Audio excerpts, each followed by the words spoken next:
మా సీసీ కెమెరాలో రికార్డ్ అయింది కాబట్టి సరిపోయింది. లేదంటే మాకే ఇచ్చాను అందులో రూ. 100. ఆయన ఏం చేశాడంటే హెయిర్ ఫోన్స్‌తో పాటు చేతిలో రూ. 100 కూడా పట్టుకున్నాడు. మరి జేబులో పెట్టుకుంటే పడిపోయిందో, లేకపోతే చేత్తో పట్టుకున్నప్పుడే పడిపోయిందో తెలీదు గానీ, ఈ పక్కనే కుర్తా ఏసుకొని నిలబడ్డాడు కదా! ఆయన చేతిలో హెయిర్ ఫోన్స్ ఉన్నాయి. అలాగే డబ్బులు కూడా తీసుకున్నాడు. రూ.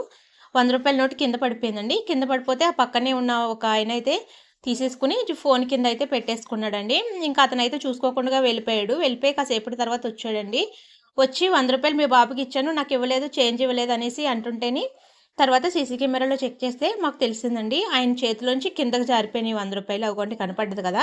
ఆ పక్కన ఇంకొక ఆయన ఏం చేశాడంటే ఒంగుని దాన్ని తీసేసుకొని, ఇంకా ఫోన్ కింద పెట్టేసుకొని ఆయనైతే ఆయనకు కావాల్సినవి తీసుకొని అయితే వెళ్ళిపోయాడండి. సీసీ కెమెరా పెట్టించుకోవడం చాలా మంచిదనిపిస్తుంది. వీటి వల్ల ఎలాంటి గొడవలు జరక్కోకుండా ఒకవేళ డబ్బులు వాళ్ళిచ్చినా, మేమిచ్చినా మర్చిపోయినా అలాంటివన్నీ కూడా ఒకసారి దీంట్లో మళ్ళీ రిపీట్ చేసి చూసుకోవడానికైతే ఉంటుంది. ఈరోజు వ్యాపారం అయితే బానే జరిగింది.